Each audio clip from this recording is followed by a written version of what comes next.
everyone. It's the Texas Values Radio Show. We don't make the rules, we just report the truth. We're happy that you've joined us today. I'm Jonathan Covey. I'm the Policy Director for Texas Values, filling in for Jonathan Sines this week on the Texas Values Report.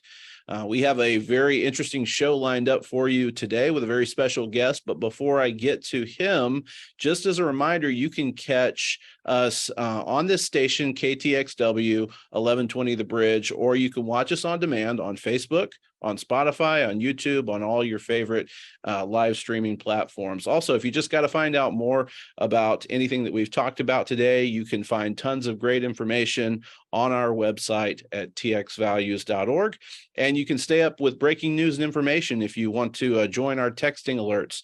You can text TX Values to 797979. Our guest today is Senior Counsel for Alliance Defending Freedom and Director for their Center for Legislative Advocacy, Matt Sharp. Matt, welcome to the program. Hey, thanks for having me on. Well, I want listeners to get a little bit of a chance to know you a little bit better. You work for ADF and what you do for them. So give us a little bit of background about your role, what you do for them, and what Alliance Defending Freedom does as an organization. Yeah, so Alliance Defending Freedom, we're a nonprofit legal organization that stands for free speech, religious liberty, marriage and family and life. And we do that through litigation, taking on cases, sometimes all the way to the U.S. Supreme Court, where we are standing for these freedoms. And we also do it on the legislative side, where we get to partner with great organizations like Texas Values to help enact legislation at the state and at the federal level to protect these freedoms. So I've been with ADF for over 13 years now. Started off doing litigation, working with kids that were wanting to share their faith at school or start a Bible club. And then over the years, had some opportunities to get involved in legislation, responding to lawmakers' questions on how we can protect students' free speech rights. And then over the years, was able to transition more and more to doing legislative work full time, where I get to take that legal experience I developed and help it to craft legislation and to advise policy allies and others on legally sound bills that we think are good policy, but also something that if it goes to the Supreme Court will be upheld there. Well, we know that Alliance Defending Freedom does great work, and we're so appreciative for you and all the folks up there that do great work for protecting our freedoms. And you mentioned freedom of speech, and so speaking of that, ADF saw just a fantastic case surrounding public accommodation laws, freedom of speech, come out from the Supreme Court and written by Justice Gorsuch. Tell our listeners a little bit about that recent case, some background on that story and how it came to end up at the Supreme Court. Yeah, so Lori Smith is the owner of a website design, graphic design company called 303 Creative that's based in Colorado. And Lori has a passion to be able to design websites to celebrate marriage, allow couples to talk about their love for one another and the importance of marriage to them. However, because she's in Colorado, Colorado has one of these public accommodation, sexual orientation, gender identity laws that has been used, for example, against Jack Phillips, the Colorado baker, to tell him that he would have to design custom wedding cakes to celebrate same-sex marriage. So when Lori decided to do this website design company, she knew that just like Jack was prosecuted under this law, that she was at the risk of doing so as well. So rather than sit back and wait to be dragged into court, she proactively challenged this law. And as the case was moving its way through the courts, Colorado was taking the position that it can force Lori to speak messages, to create custom websites that violate her beliefs about marriage.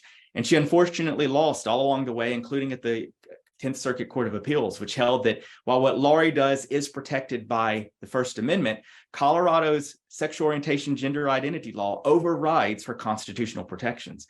So when we took this case to the Supreme Court, we were really optimistic that the court would not only correct the grave error of the lower court's ruling, this idea that a state public accommodations law overrides our constitutional freedoms, but would do a really strong opinion that would protect every American's freedom of speech.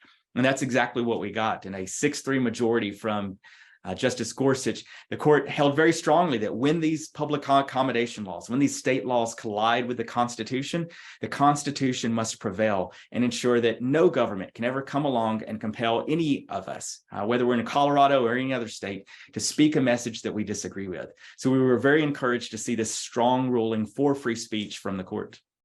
This seems like something that you and I and normal folks that are just listening would be like, well, of course, this makes sense. How did all of these courts leading up to the U.S. Supreme Court's decision miss this?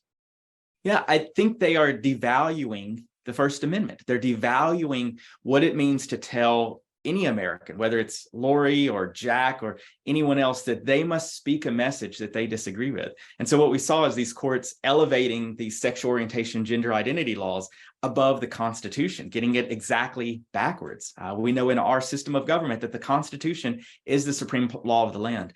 And so what we saw from the court was a correction of this. Time and time again, the court kept going back to sort of first principles, that this is speech. There's no question about that. Even Colorado admitted that what Lori does is speech. And our laws and Constitution have long protected a variety of speech. And so it was simply correcting that and putting the Constitution back where it belongs.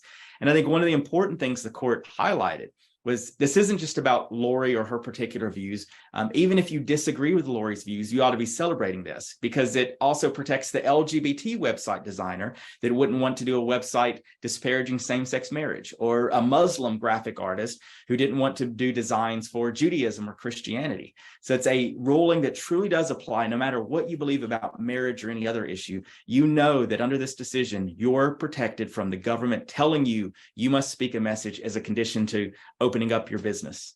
I mean, this is a win for everyone. This is not just, doesn't just apply to one side or the other. This is a win for all Americans.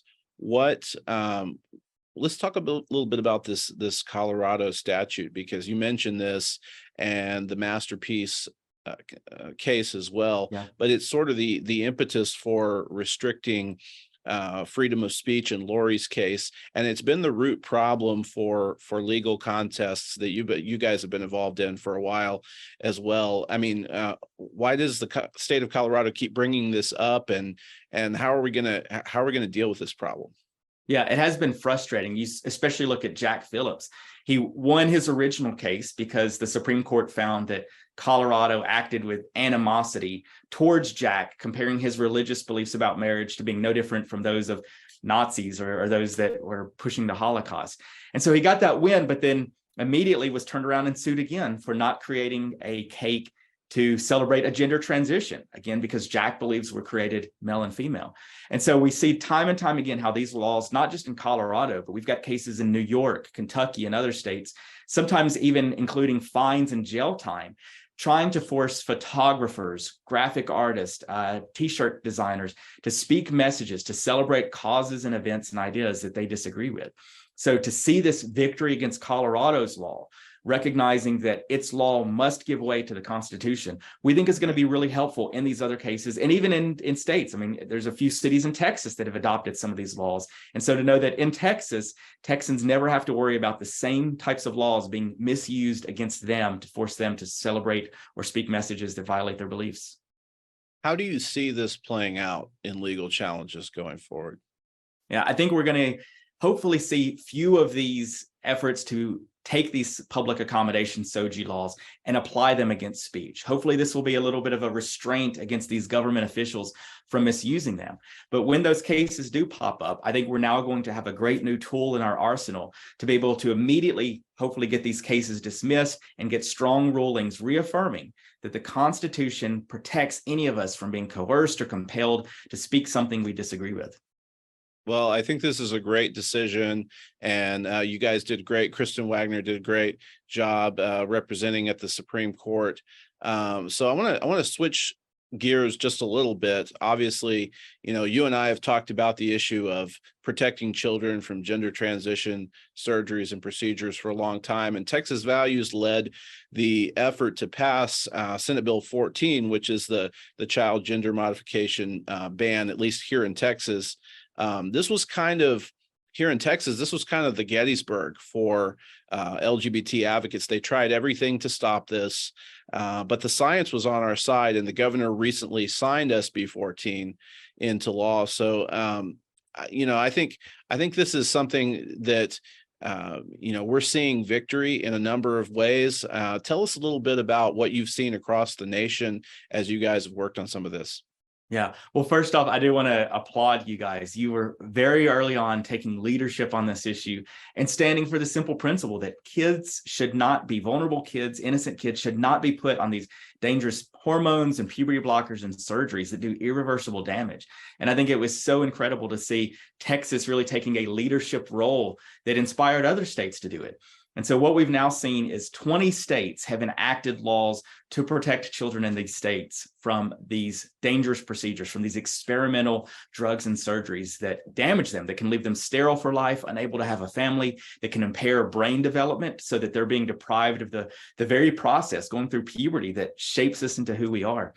And we've been encouraged to see how more and more doctors, even some that are in this field of medicine, are beginning to speak out as well. They've been emboldened by efforts like Texas Values did to say, we need to stand up for kids. We in the medical profession need to raise the alarm about the damage this is doing. And the motivating factor in all of this is that there are better options for kids dealing with gender confusion. There's counseling. There's dealing with some of the other mental health challenges they may be experiencing. There's less invasive, dangerous things that we can do to help these kids rather than putting them on the hormones, rather than the surgeries or the puberty blockers that do this irreversible damage to them. So I think this has been a great movement. And again, appreciate you guys at Texas Values for being the leaders in this, not just in Texas, but helping really mobilize a movement nationwide. Well, we appreciate that. And we had some great support.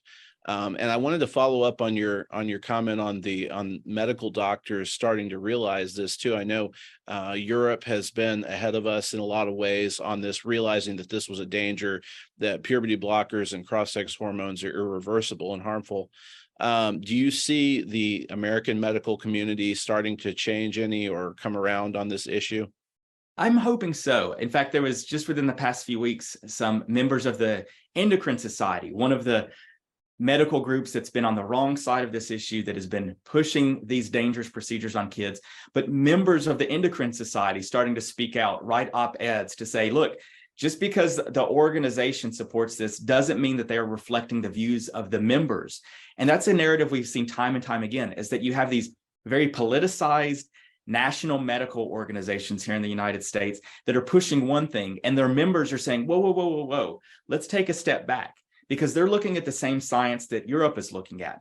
And these are countries in Europe that have been doing many of these procedures for years. And what they're finding is once they follow those children into adulthood, they're not having better mental health outcomes. In fact, in Sweden, the individuals that went through these procedures ultimately had surgeries. Once they reached adulthood, they had 19 times higher rates of suicide than the rest of the population, 19 times higher. So if you're trying to help children deal with this, why are we putting them on a path that's going to lead to higher suicides? We need to be finding better solutions for our kids that truly help them come to grips with that they weren't born in the wrong body, that there are better, healthier options for them than these drugs and these surgeries that don't have those outcomes. So I am encouraged to see in the States more and more medical professionals speaking out and saying, let's learn from Europe's mistakes, let's follow the science and find better solutions for our kids.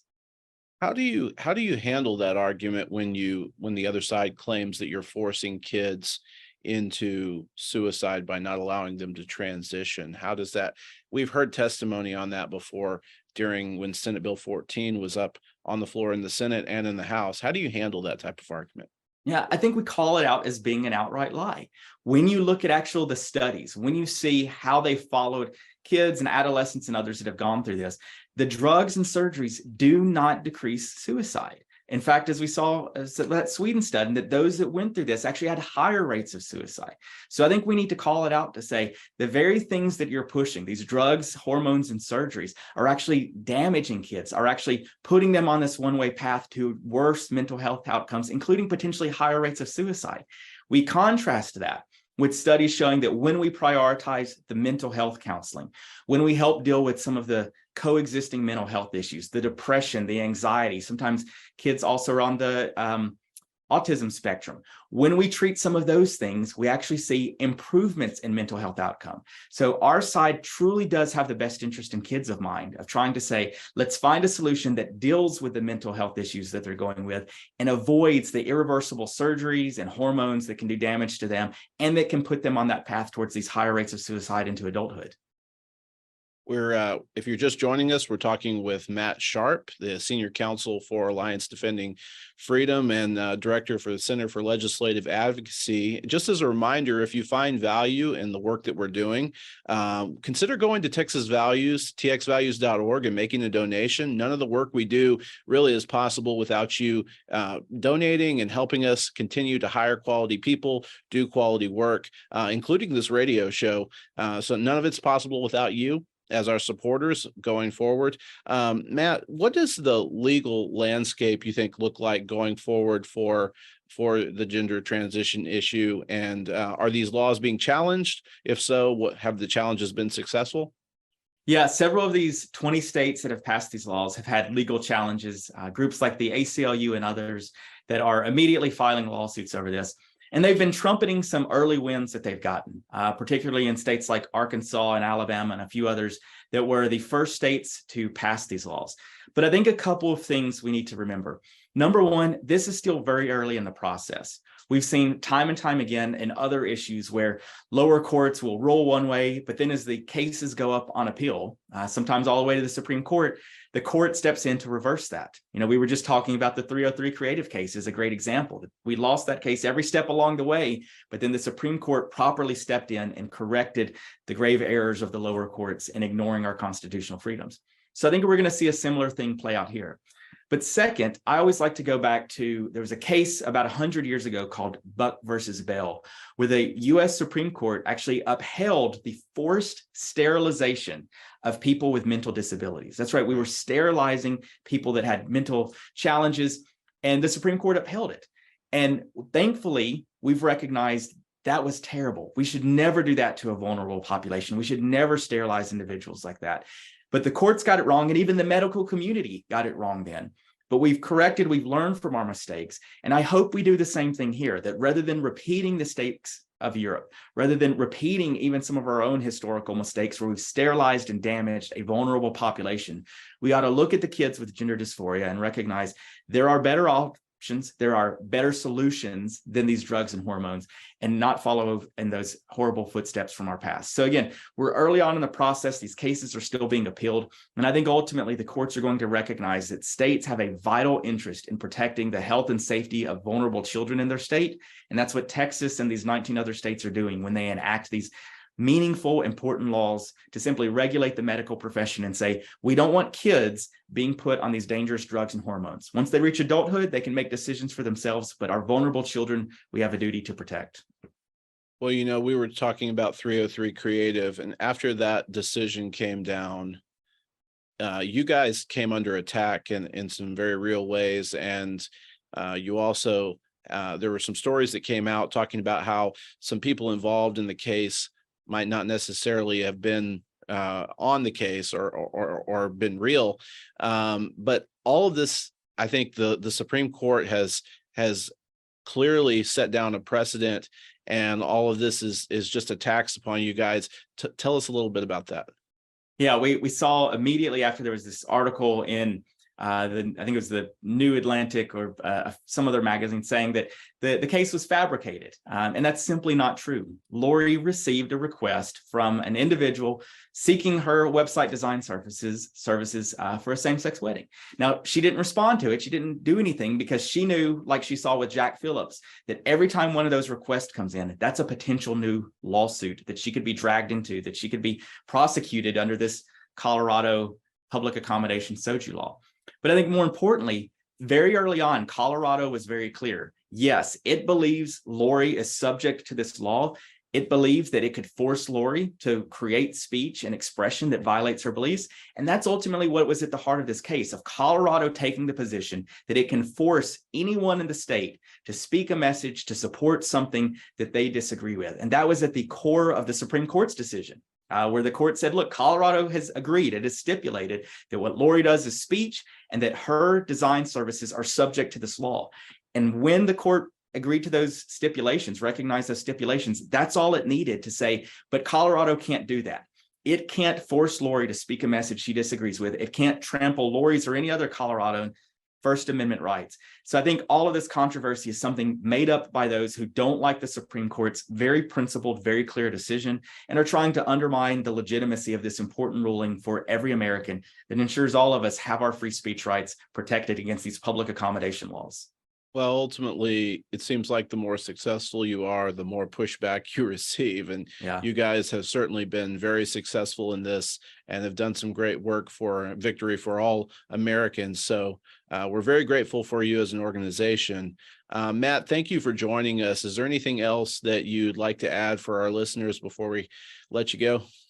No, I just, again, want to appreciate you guys at Texas Values for being great friends and partners over the years on the litigation side, on the legislative side. And we're just excited to see what's ahead, you know, as we're taking these steps to protect kids, to protect speech, life, marriage, and family. There's so many great opportunities for us moving forward. And we're just excited to see what is possible when average Americans speak up and say, we're tired of this gender ideology. We're tired of this anti-life culture. We want to protect our children. We want to protect women and their babies. We want to protect our constitutional freedoms. Matt, thank you for joining us. Pleasure as always. Thanks, Jonathan. We were just talking with Senior Counsel for Alliance Defending Freedom, Matt Sharp, about some very hot button new topics, including the nationwide talked about 303 creative case. This was about a graphic designer who refused to design same-sex wedding websites. And this is really important. I want to read to you a quote from a majority opinion. This is written by Justice Gorsuch in the 303 creative case. And it said, under Colorado's logic, the government may compel anyone who speaks for pay on a given topic to accept all commissions on that same topic, no matter the message, if the topic somehow implicates a customer's statutorily protected traits. Taken seriously, that principle would allow the government to force all manner of artists, speechwriters, and others whose services involve speech to speak what they do not believe on pain of penalty. The court's precedents recognize the First Amendment tolerates none of that. Words matter. So does their meaning. Consider the word literally.